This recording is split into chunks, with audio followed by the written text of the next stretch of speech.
So welcome, guys. If you guys are catching this live, welcome to the One Life Online Presenter Summit. And I'm excited to chat with our second guest of the summit, who is no stranger to the One Life community. He's actually a presenter at a variety and a multiple of conferences. And so I'm excited to chat with him again. But our guest today is someone who has a wealth of experience and background, both in what some might say that the traditional world, and then also has recently made a real name for himself in the entrepreneur space. And he's a speaker, he's a coach, he's an expert. He has a podcast, and then he also is a full-time serviceman in the Air Force as well. And so our guest today is Sean Douglas. Thanks for spending some time with us today, man. Dude, anytime I get to hang out with you, man, it's a good day. I appreciate that. It's mutual. And I remember, early on in our, this online journey, or us even getting connected, there was someone who was constantly popping up on my newsfeed. I was like, who is this guy? And, when you put out enough content, people start to notice. And I was definitely one of them. And what I really saw was your consistency and your dedication, and also the value that you've really been putting out for people, because I know it's not an easy journey, and being able to stick with it as long as you have is not easy. But I'd love for you to share kind of the stages that you went through. I mean, I mentioned a full-time, you still are full-time in the Air Force, and then you started a business coaching people and helping them take some of the things that you learned in the service and apply it to things out in their world. But then now you are taking that experience that you had building your business, building a brand, doing it online, using social media, and you're now helping people to do the same as well. So kind of take us how you got here and catch us up, and then we'll kind of dive into some of the tactics and the ways that you actually did it. Yeah, man. I started my entrepreneurial career when I was in 4th grade. I was shoveling snow and raking leaves and doing everything else, to make some money. My kids have grown up a lot different than I grew up. I grew up in a alcohol-dominated domestic violence household. My kids have not. I've had to work for everything my whole life because we grew up poor. My kids have not. So I get on my oldest son's 16. I get out of him, I'm like, dude, you got to get a job, man. You got to start getting that work ethic going. I'm firmly believe in that work ethic, man. That hard work, dedication to excellence is what gets you to the next level in every part of your life. And, since I started, raking leaves and shoveling snow, mowing lawns, doing everything I could, that's just how it got started. Joined the military at 18. Right after 9/11 happened, and then been doing it ever since for the last 18 years. And I built 4 businesses. I started my business career in 2004, and I built an entertainment company. Everybody who knows Kerry Smolinski, kind of what he does, producing conferences and events and summits and different things, that's what I did. And we did weddings, we did videography for different venues, and that's what I chose to do. And so that got me started into, speaking, like that's pretty cool.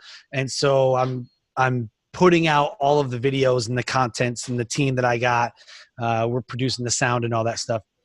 And then I built another business. And then as that progressed on, I became a drill instructor in the military. Then I became a speaker. From 09 to 13, I was a drill instructor and I was a speaker. And since 2016, that's when I started writing my book. That's when I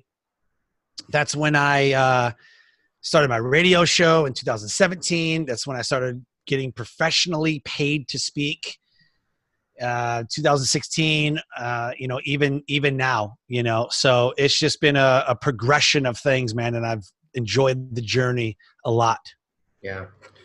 Well, what's immediately evident from you is just that drill sergeant nature. I mean, I bet your son feels like he's in boot camp sometimes. But I'd imagine, I'm always trying to play devil's advocate, and I'd imagine that some people are saying, well, yeah, Sean, I'm not a drill sergeant. But yeah, Sean, I don't have that maybe they don't feel like they have that work ethic yet, or they don't even know what to work hard enough at. And so what I love though is you've always given people a system, or you've given people tactics, or you've made it simple for people to go out there and do, what you do. So what is that? Like, if you could look back on that, what were you thinking or trying to do or focusing on daily that's allowed you to accomplish all those things in such a short period of time? It's so hard to explain. It's just, it's an inner fire. It is the inner just drive and determination. And maybe it's the military that instilled that in me. I mean, I kind of always had it. I was always fixing things and tearing things apart. I'm tearing apart lawnmowers and motorbikes as a kid and putting them back together, and tearing apart cars and putting them back together. Man, it is a determination and really a discipline that says I'm going to stay on task, and it is work. Like, I have to really work to focus. When the phone goes off, you're like, oh, I got a message, but I'm supposed to be doing something else. It takes that level of discipline to go, okay, I got to put it down. I got to put it face down. I can't touch it. I got to shut it off. I got whatever. Because we get distracted by all this different stuff that's going on. I literally tell people, like, you have to schedule everything. The number one rule that you have is to schedule everything and then stick to that schedule. What I do pride myself on is the military schedules everything for you. They give you the task requirements, they give you the mission, and you go and execute it. So it's 50% discipline, 50% execution. You can't halfway execute, and you can't halfway discipline. You got to give, like, if you have a recipe, it's discipline, and then it's execution. Yeah. I find that I think one of the biggest challenges that maybe someone like your son might have, and I was on definitely part of that, in terms of the school, once you get out of school, you don't have those things. You don't have someone telling you what time to do this or what time to do that. And I think a lot of people struggle being self-driven or self-activated or whatever that word is. And I think even as an entrepreneur, there is none of that. I mean, there's no clock in at this, clock out at that. It's if you don't make yourself do it, oftentimes it doesn't happen. So, right. for someone who's getting started or someone who's looking to build that up, what are some steps that people can take that can give them progress, right? Maybe someone's not sitting there saying, I can start a radio show or I can write a book, but they can do what? Like, what are the maybe some of the baby steps that people can take to get on this journey? Man, the baby step that you got to have is figure out long-term. What is the one thing you want to be known as? What is the one thing? Like, nobody starts a podcast, but I'm going to be the best podcaster in the world. Most people use podcasts as another leg of their business. Somebody has a central focus business and they say, I'm going to speak to drive clients. I'm going to build a website to drive clients. I'm going to have a podcast to drive clients. And they have all these things that are driving traffic. Nobody says my podcast is going to be the center of my business. And then I'm going to get paid for that. And then I'm going to drive business towards that. And then the podcast isn't the business. There's the business of podcasting, where you get paid for ads and paid for things. There's the business of speaking or marketing or whatever. But what is the one thing that you want to be known for? When somebody says, man, that Hector guy, man, I got to tell you, he's good at whatever that one thing is. Man, if you need somebody to do this thing, that's Hector, man. You need to be top of mind when somebody says, hey, I need a speaker or a marketer or a podcaster or this or that or a realtor or whatever. Like, I know who to go to. It's that one person because that's what they're known for. So that's the number one thing. You have to be known for something. Once you figure out what that is, then the strategies start to come into place. Well, who would pay for that? What's the target market? How am I going to reach my people? How do I get in front of them? What's the attention that I'm going to receive and give out to them? And so there's a bunch of different things that go into it, but you got to figure out what that one thing is. It's a great book, by the way. What's that one thing that you want to be known for? I've heard it being called, your parking space or there's lots. I think that's the one that most stands out to me. And so you've mentioned a couple of things that I think really resonated with me. The first being that these these things that we do oftentimes are not the business. They're actually a part or a leg or a piece of the business that drives the business. Can you talk about what avenues you've utilized to grow your brand and to kind of take people who would have otherwise never heard about you and then now to position yourself? Because let's say someone has figured that out, right? I think they have to ask themselves lots of questions to figure out what they want to be known for. But then what I really enjoy about your story is that you've done all of them. You've kind of hit all of the different ways to be able to grow your brand. But you mentioned your book, your podcast, all these things. Can you talk a little bit about that process of now trying to get that message in front of as many people as possible? Yep, 100%. I had to be known for something. So what am I going to be known for? Each business, I was known for something. So in my current entrepreneurship journey, I'm known as the TEDx speaker coach, positioning strategist. When people are like, man, I really need to position my business, or hey, I really want to grow or scale or whatever, like that, like I'm that person. Someone says, I need to get booked to speak. Call Sean. Like he's the guy. The way I did that was learning everything I could about that one problem. If you want to be positioned correctly in the marketplace, you have to position yourself as a problem solver, not a solution seller. I stopped selling this year. I literally, if you look at any of my posts, I might put out something like, hey, I have this speaker guide. It does this. You can buy it here. Other than that, it's all 100% value. I give everything away. Somebody asked me, they said, hey, I really want to do write a book. I want to do a book launch strategy. I'm like, oh, well, here it is. Here's my entire book launch strategy. Follow this, you'll become a bestseller.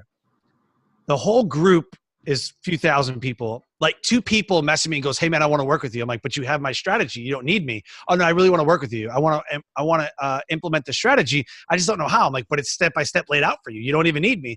Oh, I want to work with you. I'm like, cool, let's do it. Like, okay. So I just give as much as I can. And when you over deliver and you give everything away for free, people come to you and go, man, what else do you know? I really want to work with you. I really want to work with you. And so they see the value up front. You're giving everything away for free. Some people don't do it. And the people that don't give everything away for free have a scarcity mindset. What else am I going to sell? If I give everything away for free, what could I possibly sell? You're buying you. And once I wrap my head around that they're buying me, not some product or some other thing that I could just come up with, behind me on the board right there is I list my 6 income streams. And those streams are from problems that I've solved in a niche or a marketplace that I see. If you want to get booked to speak, I have this. If you want to start a podcast, I have this. If you want to, whatever you want to do, I have this. I have this. So all these things I take and I push onto social media, and then I create content around everything that I've created. So if you want to start a podcast, cool. Here's how you do it. Boom, everything for free. Here's a step-by-step process. And it works. Doing that, like that's been the single greatest step that I could ever tell somebody is post 4 times a day on social media, on all social media, Facebook, LinkedIn, Instagram, and give everything away for free and teach your audience. Number 1. Yeah. And then you get booked on podcasts, which is another way to get in front of somebody's audience. I have a show and I have leverage. Hey, actor, you have a show? I have a show. Let's trade guest spots with each other and be on each other's shows and promote each other to our audience. Yeah, man, sounds great. Cool, let's get it scheduled. So a lot of times I'll have a podcaster who I really resonate with on my show so that we can get in front of each other's audiences. It's not selfish. We're trying to grow each other's shows. Well, how do you do that? People who listen to podcasts listen to other podcasts. So it makes sense for me and the other podcaster to be a guest on each other's shows. And I totally welcome anybody, to do that. Yeah. It's what I think is there's so much access out there, right? There's no one standing in front of you saying, you can't get on the radio or you can't be on TV. I mean, you can just create your own podcast or start YouTube or do a Facebook Live or whatever it is. And I think that you've taken the action on that. So for you and for the people that you work with, do you think that it's more of a tactical kind of thing? Like, I don't know what buttons to click or where to put this or how to do it, how to make it look, or is it a mental game of being worried or having doubt about what people are going to think, or if it's going to work, or all those kind of insecurities that come up. I'm curious what that experience has been like for you and your clients in putting yourself and having your clients put themselves out there like you do. 80% mental and 20% execution. That's it. 80% mental. I was speaking in Colorado Springs back in, I think it was like last year. I was speaking in Colorado Springs, and they were only supposed to really kind of pay for my travel. Really wasn't a paid, but they were like, oh, we'll comp your hotel, get your airfare, we'll just fly you out, we'll treat you, awesome. Well, waiting for me at the airport was a BMW 400 series, which I didn't even know they had. That's how little I knew. But my wife was like, holy crap, I'm driving this car. So my wife got to drive a BMW 400 series, which is super beautiful, beautiful, nice car. I'm thinking, double beds or a queen bed or something. They got us like up at the top of the hotel. Like, I always wondered, like, what's behind the double doors? I now know what's behind the double doors. They got us like the huge suite, dining room, living room, love making jacuzzi tubs. I mean, I'm talking like this thing was like, holy crap. And as I'm looking over at the mountains and everything, I'm just standing there. I'm like, I don't need this. Like, I don't deserve this. Like, they could have just bought me a regular room. My wife's like, you hush. This is beautiful. And she was like taking it all in. And I was like, I don't need it. Like, I kind of felt not really offended, but like kind of awkward. Like, why do I have to, like, why do I deserve this? I mean, they went all out, and I kind of battled that imposter syndrome a little bit. It's 80% mental. My wife was like, no, you do deserve this. You know how hard you work? I see how hard you work. You deserve this moment. I said, yeah, okay. Well, we'll just enjoy it. And, whatever comes. But it was like, I'm okay with like the smaller room, or I'm okay with, and it was that moment that I was like, I'm okay, but maybe I do deserve better. Maybe I can achieve higher. Maybe, right? So you're starting to think small. 80% mental, man. It's all a mental game. Can you do it or can you not do it? I never go half pregnant. Are you in or are you out? Are you 100% or are you nil? And then the 20% on the execution of strategies. Once you overcome those mental blockages, just pull the trigger, execute on the strategies, and watch them work. Yeah, I've seen so much happen for myself and just people that I've observed, even people in the community, when you take action, and when you take consistent action over a prolonged period of time, right? And I think the old adage is that you underestimate, what you can do in 1 year, or you overestimate and you underestimate what you can do in 3 or 5 years. And it's a real testament to see you, over these last several years really make those exponential strides. And I think people miss out on that if they don't take consistent enough action as well. Right. Well, the whole I don't know who it was, Abraham Lincoln, or I don't know, it floats around the interwebs. But if you give an hour to somebody to cut down a tree, spend 50 minutes sharpening your axe, right? So you soak all the knowledge that you can, and you just hone in, right? And you hone in and you work and you work and you hone in. And then once you're precision guided, then take strategic action. Everybody just kind of throws everything out there and like, well, I hope it sticks. That's not what you do, man. You really got to hone in, and you really got to take strategic action, because you're going to waste a lot of time doing things that don't make the needle move instead of doing things that really make the needle move. Yeah. One thing, Sean, we might have skipped over is, who this is for, right? And I think that maybe I made a lot of assumptions in who's listening and who's watching, but I think what would be, helpful is to talk about, does this only work for a certain type of person, or does this only work for someone who's looking to start a certain type of business? Do you feel that these strategies, who could actually implement, or who should be implementing the things that you're talking about today? Well, I'll kind of go two ways. I would say everybody, but it's not for everybody. But everybody should be positioning themselves. Everybody who's been in business for 10 or 15 or 20 years knows, you got to be known for one thing. You got to be, this is not anything new. The people who really need this, the people who really need to take action on this, the people who really need to leverage this moment that I'm talking about are the ones that are just starting out with less than 5 years of experience. They always talk about why businesses fail. I think that it's not market conditions. I think that it's not capital. I think that it's not even the mental game. It's really the positioning in the marketplace. Confused buyers never buy. Period. The end. If you're confusing people on what you do, then they're not going to buy from you. If you're not positioned, like, why would I buy from Hector over Steve? Well, I know, like, and trust Hector. That's one. I know exactly what Hector does. I know exactly the problem that Hector solves. So why wouldn't I do business with him? He's got a great track record. Steve, I don't really know him. I mean, I like some of his stuff, but I'm not sure he really solves my problem. I feel close to Hector because Hector really knows my problem. There's a huge difference between, yeah, I could probably solve that, or this is what I do. And you're very confident in what you do.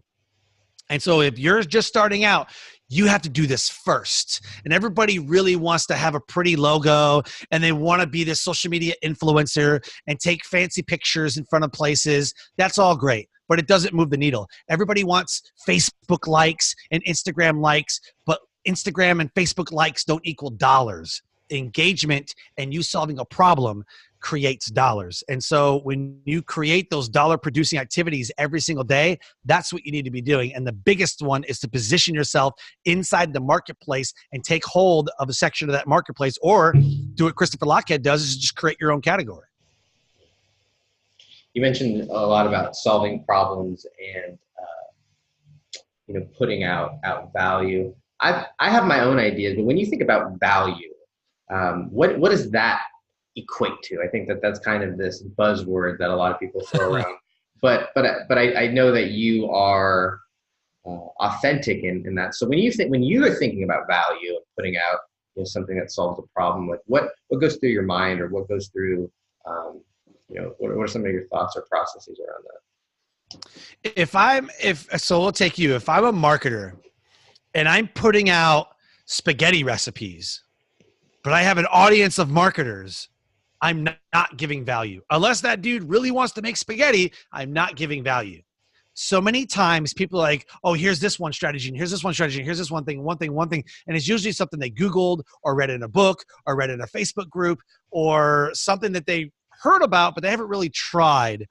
The ones that are providing value goes, hey guys, I just upgraded my sound for my podcast. Check it out. The Heil mic. The Heil mic is what I'm using now. Oh, and the Focusrite 2i2 mixer. Guys, for $159, this Focusrite 2i2 mixer has really elevated my sound on my show to another level.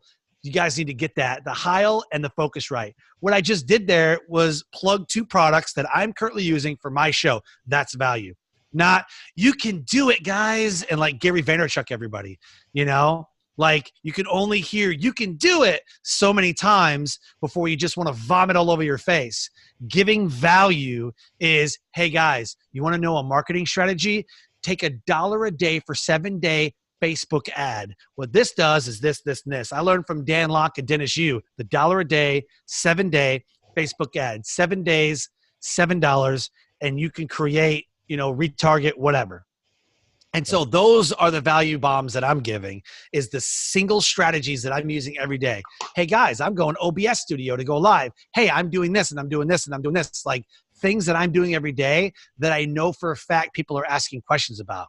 There's an actual website. If you go to answerthepublic.com, answerthepublic.com, there are like deposits of all these questions filtered into this website.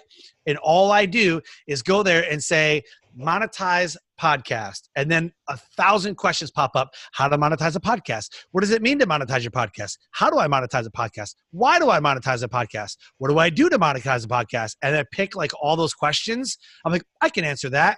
And then I take that question, put it on social, and then answer the question. And inside the website, if you click on the question, it takes you to Google, and it has a list of all of the places where Google has, or somebody has answered that particular question, or a derivative of where that question has come from. And so that's what I do. I figure out, how do I get booked to speak? I can answer that. Boom. There's my social media post. And then I just say keynote speaker. And I look at all of the questions that people are actually answering. And then I just answer them. Literally answering questions and solving problems. That has been my catalyst for building brand and building my business to where it is today. Make it sound so simple. This has been great. But that's the value. Like, yeah. Do this. Step 1, step 2, step 3. That's the value that, in my opinion, that's the value. So there's a guy in our group who I absolutely love, is one of my favorite humans, is Matt Aitchison. Matt Aitchison, go to a house and go, hey guys, this type of tile or this type of house or this type of loan or this type, that's giving value to the house flippers. That's giving value to real estate. That's the, you know what I'm saying? He's not like, hey guys, look at me. Look at my pretty house. I'm out. Like, that is just showing off. Matt doesn't do that. He gives legit value. This is what I'm doing. This is how I'm doing it. And you can follow these 1, 2, or 5 steps. That's somebody who gives value. Sean McCullough has been tuning in live on our Sunday. Oh, he's awesome. I love that dude. Yeah, he said he loves your energy, and I agree wholeheartedly. I've learned so much. I've had a lot of ahas and some big just value bombs here for sure. So if you wanted to leave any, the One Life community, I think what is always a challenge after these things is that we feel good by learning something, but it's not, you can't learn your way to success. And it definitely doesn't help towards mastery. So if people are going to take anything from this conversation or from this interview, and go out and act upon it, what are those things that you want them thinking about, or what's a strategy that they should be utilizing when they're taking this information and actually using it? It's on my shirt, man. I don't make excuses. I make results. That's what you need to do. Don't make excuses for why it's not happening. Don't make excuses on why it didn't work out for you. Take action. If you're going to fail, fail. Learn from it. Move on. Strategic and tactical outcomes. Have a strategic strategy that gets a strategic result. That's it, man. Don't make excuses. Take action every single day. Like you said earlier, consistent action. I post every day at the same times, Monday through Friday, and I have over a year, 2 years time, every single day doing the same things over and over that are getting strategic results. If you're not getting a result 3 to 4 or 5 months in, stop doing that strategy, outsource it to somebody, or just drop it and figure out something that's actually going to move the needle every single day. That's why people stop with their diet routines and going to the gym. You go and lift a bunch of weights and you look at the gym and say, I see no difference. And you do that about 4 times. I still don't see no difference. I'm out. Well, you got to wait. You got to wait a month. You got to wait 2 months. You got to wait 3 months. And then you'll start getting skinnier. And then you'll start getting, buff. Then you start seeing the difference 2, 3, 4, 6 months in. It ain't going to happen right away for you. Patience, man. It's like consistency, execution, patience. Done. Yeah. Sean, you've got quite a few things going on. I know you just launched a brand new clothing brand, which is, I did. I think will be right in alignment with One Life. So why don't you share a little bit about that and how people can find that, and then also how they can catch up with you on social media as well. Yeah. So one of the shirts that I have is this one. I don't make excuses. I make results. That's one shirt. And the website is LYB, and LYB stands for Live Your Brand. So it's lybclothinginc.com. And the reason why I chose that is because I see so many people put so much emphasis on Gucci and Guess and the cars we drive. Oh, he's got a BMW. He's somebody. Oh, he's got this make and model of this, or he wears these clothes, or he has this thing. And they're all about these brands. I want you to live your brand. Honesty, transparency, truth, justice, whatever it is, whatever your core values are, this is the moment that you live it out. So LYB Clothing Inc.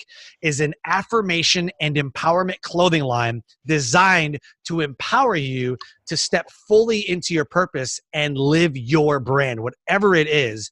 So there's a bunch of affirmation shirts, and there's a bunch of truth shirts. I have a shirt that says, the truth always wins. And somebody bought that shirt and gave it to a cheating spouse. Thought that was really funny. That's one story that I got.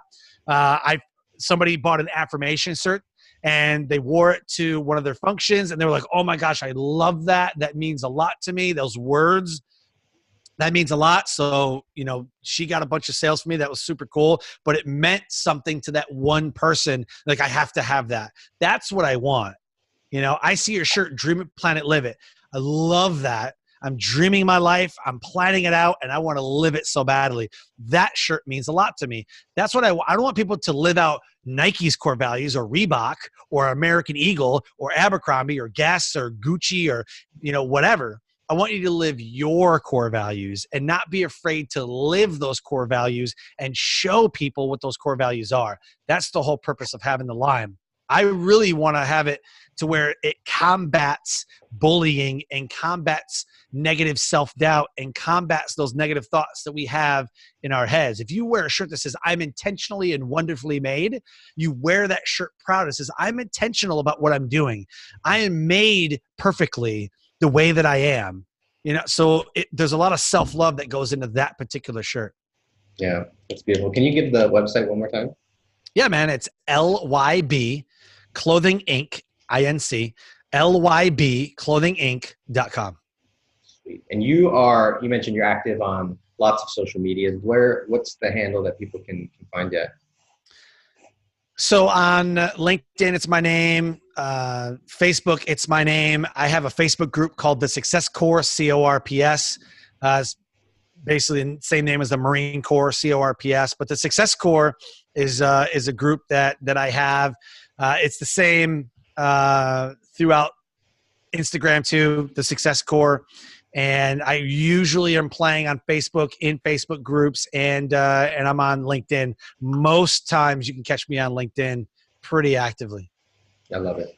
This is great, guys. If you guys want to get just inspired and just be motivated, go follow Sean, hang out with Sean. He's always got that as well. I appreciate the time, Sean. This was fantastic, and always your willingness to help out the One Life community and come on and share with us.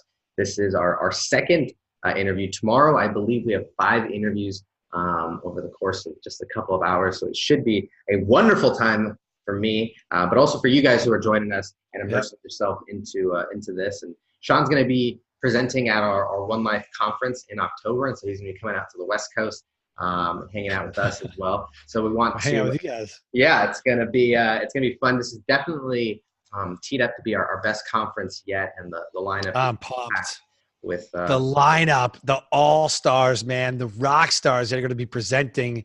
High caliber, heart-centered people who take the One Life code, the mantra, the values, whatever, and really make it their own and live and breathe this stuff. So yeah, it's going to be I tell Tim all the time, man, it's like every time I go to a One Life event, it's like a family reunion. We don't talk a lot on social, kind of message back and forth, but you go to these events and it's like we never left. We pick up the conversation right where we left off. Yeah, the One Life community is unique in that regard for sure. So yeah, I want to thank Sean for tuning in live and hanging out and interacting, engaging with us, and all you guys who are hanging out with us at the online summit. If you guys have not registered, you guys can get the recordings for all of these and a lot of the resources that the presenters are giving at onelifefullylive.org/online-summit. But I'll also link up all the links in the post as well. Sean, thanks so much, man. I appreciate you hanging out with us. Thank you, brother. Thanks for your time, man. This is